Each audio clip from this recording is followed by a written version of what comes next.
मैं आपका दूर कर दूं। मेरे जो अखिलेश द्विवेदी जी बैठे हैं, मेरे पास मोबाइल पर चेटें आ रही हैं कि वो बहुत पिए। ईमानदारी की बात, वो पीते ही नहीं है, वो एक्शन बना रहे हैं। और इतने कमज़ोर इसलिए हुए कमज़ोर, इतने सनम बेवफाई से, सनम की बेवफाई से कि चींटी तक खींच ले जाती चारपाई से। और कोई कहता है ये यूपी के हैं, कोई कहता है पंजाब के हैं, कोई कहता है उत्तर प्रदेश के हैं। हकीकत ये कि मिले हमें मोहनजोदड़ो हड़प्पा की खुदाई से। आप इन पर शक मत करो, मूड बनाते, बहुत बढ़िया कवि हैं, ब्राह्मण है, शुद्ध, बिल्कुल नहीं पिए। मेरे पास फोन आ रहे हैं कि पिए। अरे मैं इनको जानता हूँ, नहीं पीते। आप जबरदस्ती क्यों पिलवा रहे हो यार? जोरदार तालियां।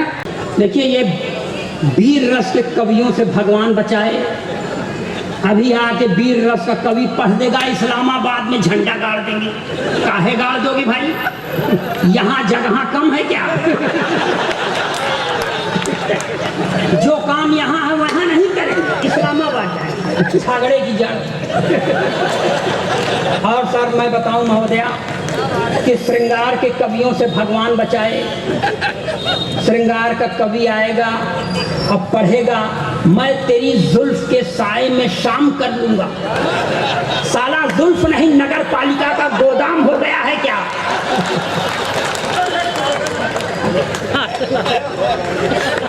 आप लोग बस ऐसे मन बनाइएगा, मैं देश का अकेला लाडला कवि हूं जो विवाहित हूं,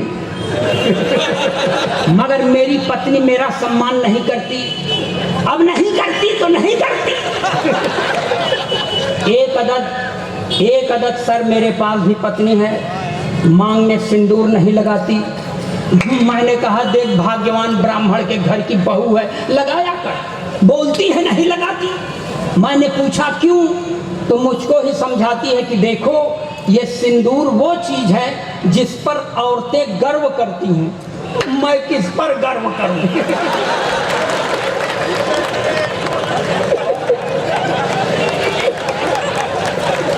ताली बजाइए।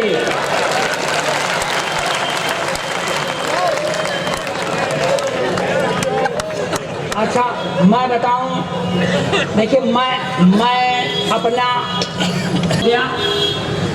तो उत्तर दिशा की ओर खड़ा हुआ युवक समझता है कि मुझको घूर रही।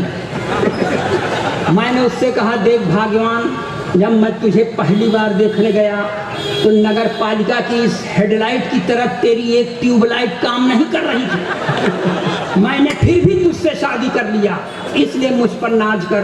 तुम मुझको धिक्कारते हुए कहती है कि इस हुनर में तुम औरतों से बहुत पीछे हो। अध्यात्म गवाह है भारत का कि एक जन्मांध पति का साथ देने के लिए एक सुनैना सुंदर युवती ने अपने दोनों आंखों पर पट्टी। तो मेरा साथ देना चाहता है तो अपनी एक आंख फोड़ ले। मैंने यहाँ से सुनिए कि जो है पढ़े लिखे वो सब है संतरी बने। जो है पढ़े लिखे वो सब है संतरी बने। अपराधी माफिया हैं जो वो मंत्री बने। अपराधी माफिया हैं जो वो मंत्री बने। जो है पढ़े लिखे वो सब है संतरी बने।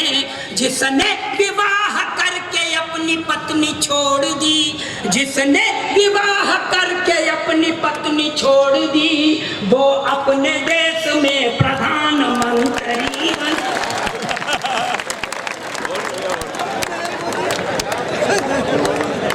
और सर मैं जिस प्रदेश से आया हूँ वहाँ एक तो चच्चा थे, उन्होंने एक दिन मुख्यमंत्री से कह दिया कि अभी तुम राजनीति में बच्चा हो। खिसिया के बच्चवा आकर के खड़ा हो गया तो चच्चा को हारी माननी पड़ी। ये चार पंक्तियां अपने प्रदेश से कहता है कि जो था खराब सबसे वो अच्छा निकल गया। जो था खराब सबसे वो अच्छा निकल गया। झूठों के घर में देखिए सच्चा निकल गया। झूठों के घर में देखिए सच्चा निकल गया। जो था खराब सबसे वो अच्छा निकल गया। चच्चा ने राजनीति में बच्चा जिसे समझा, चच्चा ने राजनीति में बच्चा जिसे समझा, बच्चा वही चच्चा, कभी चच्चा निकल गया। और पढ़े, ताली बजाइए, एनर्जी मिलती है। देखिए सर, यहाँ से शुरू करता हूँ। आप देश के अपने प्रदेश से बात शुरू करता हूँ। हमारे प्रदेश में एक वरिष्ठतम राजनीतिक जिन्होंने 88 बरस की उम्र में वो कांड किया, भगवान करने के पहले खत्म क्यों नहीं हो गए, मगर प्रेरणा पुरुष हैं, इसलिए प्रेरणा लीजिए, हम भी लें। मंच पर भी एक आध जन बैठे हैं, बोले कि 90 बरस में शादी यानी मरने की तैयारी, 90 बरस में शादी यानी मरने की तैयारी, चली गई थी इश्क के चक्कर में कुर्सी सरकारी। 90 बरस में शादी यानी मरने की तैयारी, चली गई थी इश्क के चक्कर में कुर्सी सरकारी। सत्ता में यदि फिर से आई कांग्रेस की बारी, सत्ता में यदि फिर से आई कांग्रेस की बारी, तो भारत रत्न पाएंगे नारायण दत्त तिवारी।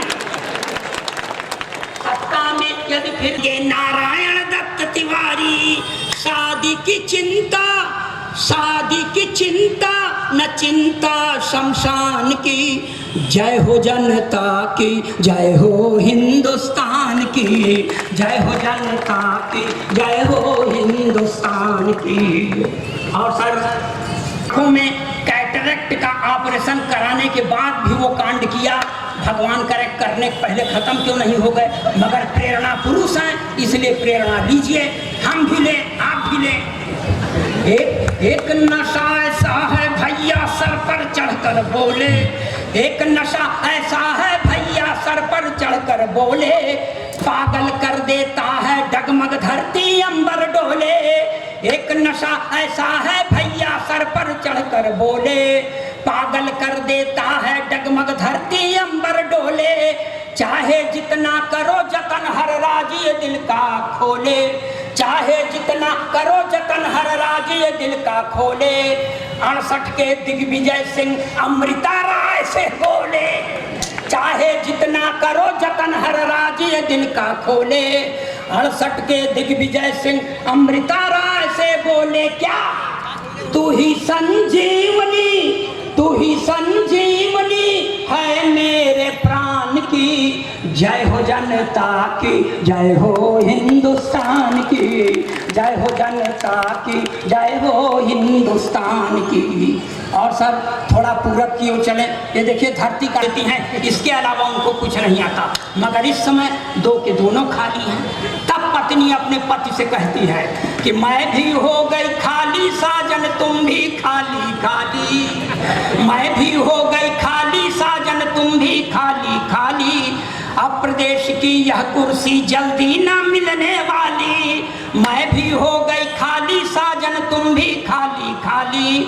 अब प्रदेश की यह कुर्सी जल्दी ना मिलने वाली, तो चरागाह में आओ मिलकर गैया भैंस चराएं, चरागाह में आओ मिलकर गैया भैंस चराएं।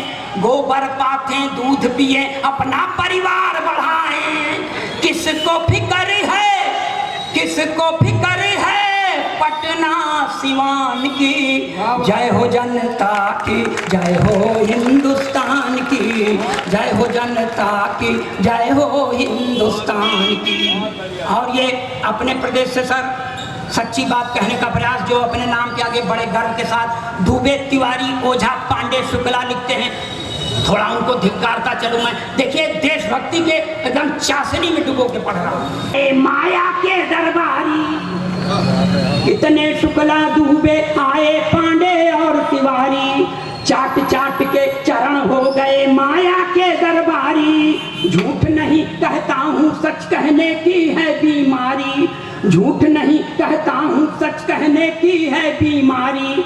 बिना भाव के जाएंगे एक दिन सतीश मिश्रा जी, तो जात की चिंता, जात की चिंता न है स्वाभिमान की, जय हो जनता की, जय हो हिंदुस्तान की, जय हो जनता की, जय हो हिंदुस्तान की। और ये आखिरी पंक्तियां, इन्हीं पंक्तियों को लिखते पढ़ते इतना सूख गया हूं मैं।